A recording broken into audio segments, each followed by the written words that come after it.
Pourquoi je continue à faire des vidéos même quand je n'ai pas les résultats que je souhaite? Hey, salut à toi et bienvenue. Aujourd'hui, je vais essayer de parler sur la création de contenu. Comment faire pour aller de l'avant même quand tu n'as pas les résultats que tu souhaites dans ta passion? Moi, j'ai déjà presque une année et quelques mois, je suis dans la création de contenu. Je fais des vidéos, mais je suis bloqué à 100 ou soit 200 vues. Maximum. Dans TikTok, je dépasse jamais les 200 vues. YouTube, c'est similaire. Mais je sais pas, je continue toujours à faire des vidéos. Pas parce que je suis motivé. Non, je suis pas motivé. Parfois, ça m'arrive. La flemme, le découragement total de ne pas faire des vidéos. Mais ce qui me donne le courage de continuer en est que c'est que j'ai cet amour pour ce que je fais en fait. Moi, j'ai des amis pour lesquels je côtoie le plus souvent. Ils me disent, bah Arnaud, arrête, qu'est-ce que tu fais? Les trucs, ça marche pas pour toi. Mais ce qu'ils ne comprennent pas, ils ne savent pas pour quelle raison moi j'ai fait ça.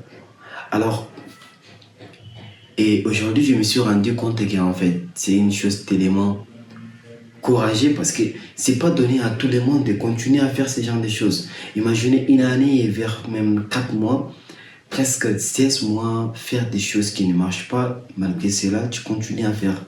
Et je me suis rendu compte que c'est une chose tellement importante de les partager pour donner des forces à ceux-là qui vont commencer avec la création de contenu et malgré 3 mois, 4 mois, même voire 6 mois, ils vont abandonner. Sachez que ça ne va pas marcher ainsi. L'important, ce n'est pas avoir un réussite. Parce que si seulement tu continues à faire ce que tu veux, à un moment donné, ça va marcher. Pour ça, on ne peut même pas en discuter. Mais les choses qui est le plus beau, c'est le chemin en fait. Pourquoi je dis ça? Parce que le succès ou soit la réussite n'est pas important comme les chemins que tu as traversés, les difficultés que tu as eues. Tous ces cheminements, tous ces vidéos que tu as pu faire, mais ça n'a pas apporté de vie, ça va te permettre d'avoir cette possibilité de décortiquer ou soit de voir tes différentes erreurs. Et une fois maintenant aller au bout du tunnel, tu vas apprécier tout ça. Et c'est pourquoi je dis que le succès n'est pas important, mais c'est le cheminement. Alors si aujourd'hui tu fais des contenus et que ça ne marche pas, il faut savoir qu'il y a des erreurs, soit il y a des petites choses à modifier ou à améliorer. Avec le temps, tu vas avoir la réussite. Alors moi aujourd'hui, si je cherche simplement à comparer mes vidéos, là où j'ai commencé avec ma première vidéo sur TikTok, et si je vois mes vidéos d'aujourd'hui, il y a une très grande différence en fait. Et je peux même dire qu'il y a des grandes évolutions. Même aujourd'hui, j'avoue, je ne suis pas encore là où je vais. Mais je sais là où moi j'ai commencé. Je sais là où j'ai commencé, comment j'ai commencé et comment je me sentais quand je suis devant les caméras. Alors, aujourd'hui, si j'ai fait cette vidéo, pas pour dire que je suis déjà à un niveau tellement bien, non, je suis loin de là encore. Mais le message à partager est simple. Si tu viens de commencer avec la création de contenu, il faut savoir que cette passion n'est pas du tout facile, ou soit ce travail. Il y a certains qui viennent dans les marchés au niveau de création de contenu pour faire simplement, faut avoir des revenus ou pour un budget, je sais pas, pour une raison différente.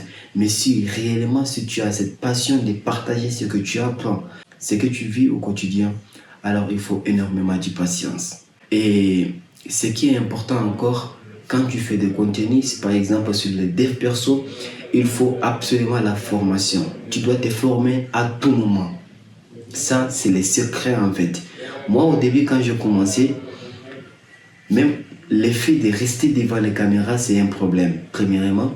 Deuxièmement, si je vois les caméras, même si je plante mon téléphone devant moi, pour trouver les mots à dire ce que je veux, c'était vraiment une grande barrière pour moi. Et aujourd'hui, ça marche un petit peu. Donc, vraiment, la formation est tellement importante.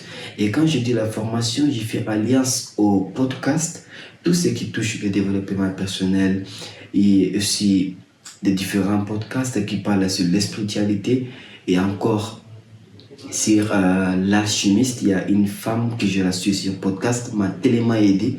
Alors, en globalité, le podcast les livres qui parlent sur les devs perso. Et en plus aussi, les livres qui parlent sur les devs perso. Et en plus encore, beaucoup de formations, par exemple les biographies ou soit les podcasts, des interviews sur YouTube qui sont tellement énormes. Tous ceux-là qui ont réussi dans la création de contenus, ils expliquent leur démarche, comment ils ont réussi à faire tout ça. Alors tu dois suivre ces genres de choses, ça va t'aider énormément. Et ça aussi, ça fait partie de mon formation. Quand je dis, il faut que tu te formes sans cesse. Et en plus, ce qu'il faut accepter est que pour avoir maintenant les résultats que tu souhaites, par exemple, si tu as de l'expérience ou soit si tu as une compétence bien dorénavant, bien auparavant, alors maintenant, une fois au marché, tu vas continuer et après, tu peux avoir les réussites que tu veux. Je connais un ami qui s'est embarqué dans la création de contenu. Au moins de 10 mois, il s'est parti de 3000 abonnés vers même 4000 abonnés dans 2 mois. Et moi, je galère encore avec mes 1000 abonnés dans TikTok, Instagram et YouTube. Je suis encore à 200 abonnés. Et le message que je vais transmettre ici est simple. Parfois, l'algorithme est aussi assez complexe. Donc, ce que vous devez comprendre en grosso modo, c'est que vous devez patienter dans la création de contenu, se former sans cesse et surtout ne pas se comparer aux autres. Continuez, suivez votre passion, peu importe les résultats que vous avez pour l'instant, ne vous précipitez pas à long terme. Voyez les processus. Ainsi, tu vas avoir ce que tu veux. Eh bien, je pense que je suis déjà arrivé au bout de ma vidéo. Et si ça t'a parlé, ou soit si tu penses que tu as quelque chose à me conseiller, je suis vraiment ouvert à 100%. N'hésite pas à me dire dans les commentaires. Et si tu as aimé la vidéo, n'hésite surtout pas à me laisser un like ou un commentaire. Et si tu n'es pas abonné, abonne-toi pour me donner des forces. Allez, on avance ensemble. Ciao.